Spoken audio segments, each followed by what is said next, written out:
SEURO aims to evaluate key factors to prepare organisations, localities and regions to transfer and scale digital integrated care solutions for chronic disease management with a particular focus on multimorbidity. To achieve our aim, SEURO will develop 3 new tools, new digital tools. The first is ProTransfer. It's a digital self-assessment tool for services and organisations to understand their level of readiness to implement, transfer and scale a new digital health solution. The second is the ProBCF checklist, or the ProAct Behaviour Change Framework checklist. And it's a tool that allows designers, developers and those implementing new digital health solutions to understand whether they've brought behavioural change theory into practice in order to maximise the likelihood of positive behaviour change with the end users of the digital technology. The third tool is ProInsight, and it's developed with IBM. And the tool will take data from trials of interventions from ProTransfer and ProBCF, as well as historic population data sets to understand the impact for a service in terms of implementing a new digital health solution. Now, when I talk about impact, what I mean is impact in terms of cost effectiveness of that solution, but also the impact in terms of patient care.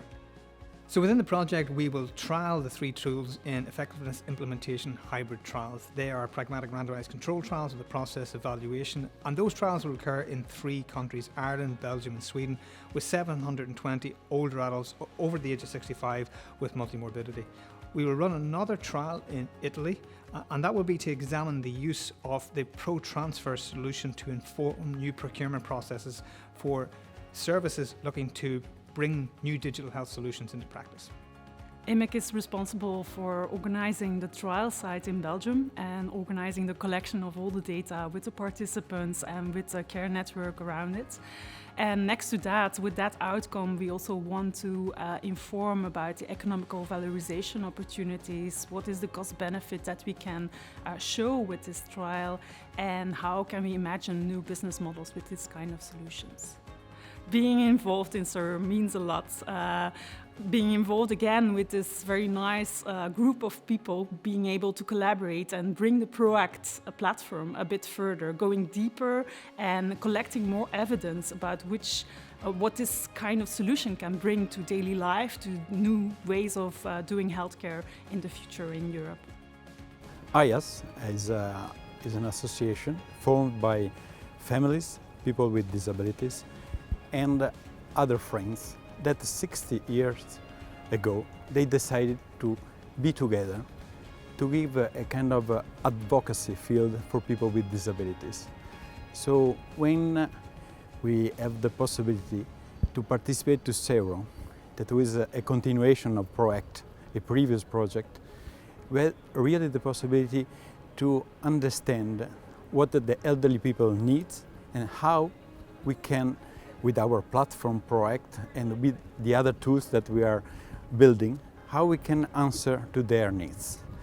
And inside IAS we have also another kind of branch that is We Care More, and this is an innovation and research center where we are trying with lots of researchers, a multidisciplinary team, we are trying to answer better to this, and using not only ProAct but using also some tools for the transferability of the technology. So our aim is to help organizations, not only our organization, but other organizations that are working with the health system.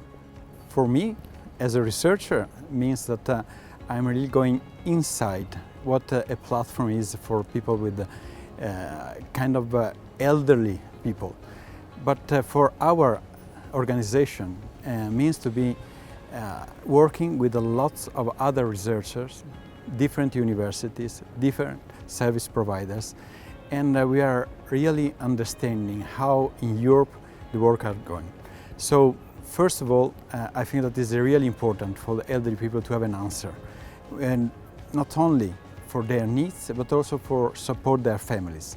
So starting from our experience, from our organization, working with the people, with the families, we are really understanding the future of the e-health and how our organization can help not only people but also families, other organizations, health system, and also the service providers that are working with us. IBM Research will take a technical role in the project. We will lead the development of AI analytics for evaluating the impact of digital health solutions on the healthcare system. So while we will start in evaluating the impact of digital health solutions on the individual, working on an holistic model that is not only based on the clinical aspect, but also on the behavioral and social aspect of the individual, we are going to push this effort another step further, and we're going also to evaluate the impact on the healthcare system. And the SEURO is giving us the opportunity to do this in 3 different trial regions that are Sweden, Belgium, and Ireland. So we believe IBM Research will get a unique opportunity working in SEURO to understand what it means to develop a digital health solution and what it means to understand how the digital health solution have an impact on the overall society. We are excited to join the project also because we believe that the area of multiple chronic conditions is very critical for the society and for elderly people, especially elderly people, but also to help people to live better and live a longer life, even if they have these conditions. The role of AAAT is to support the development of new knowledge on the factors that impact on the transfer of digital solutions in integrated care. As a European umbrella organization, we are particularly interested in what the role of technology can be in supporting people with disabilities or people living with chronic conditions, so that they can have better lives and remain connected to the communities.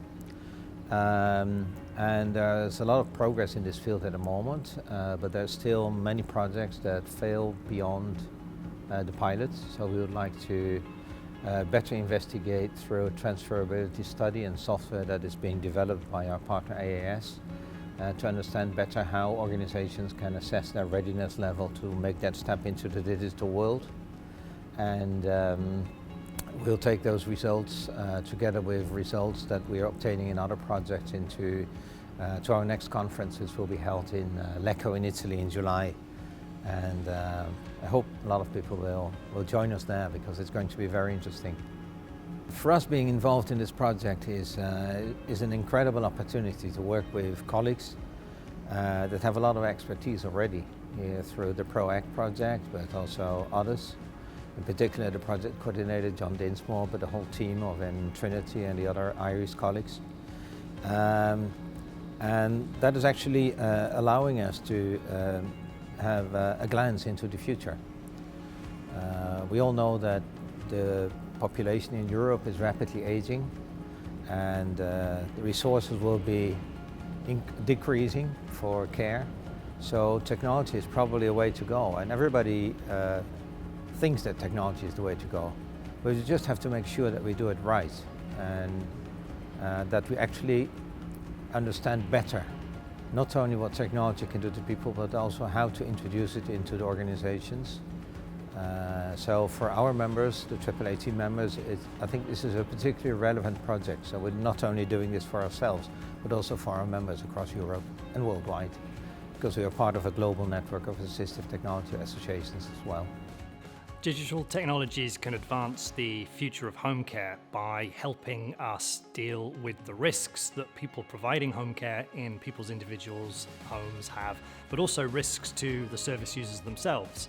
So home care workers are working by themselves, unlike in, say, a nursing home or hospital or any office or factory. A home care worker arrives by themselves and often leaves by themselves. And the people that we're providing services to, so service users in receipt of home care, often live by themselves, or maybe are living with their partner who themselves is vulnerable. So in the provision of home care services, we have a heightened level of risk because it's not always clear what's going on in someone's house. And if someone has a fall or takes a turn, that can go unnoticed. Equally, if the caregiver is running late or something happens to the home care worker when they're in the house, people may not know about it. So digital technology can provide a bridge, it can provide data, communication, it can provide video links, things like that to call centers, data centers, the office, and that then provides a heightened level of, awareness of what's happening in a home, and that then reduces the level of risk to the home care worker, but also to the service user and potentially the service user's family. So Home Instead are focused on a number of areas of digital transformation that will improve the quality of life for our clients.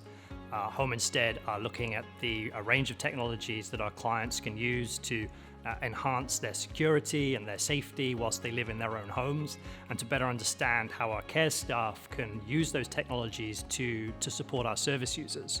So our carers are going to have to understand how we can assist our service users use the technology, and also look at the data that those technology provide to see how that will impact on the type of care that we provide, so that we can make real-time changes to our care plan, so that the service user's experience and I guess outcomes of the care that we're providing meets the needs as identified by the technology. So Home Instead sees the technology that the service users use as key.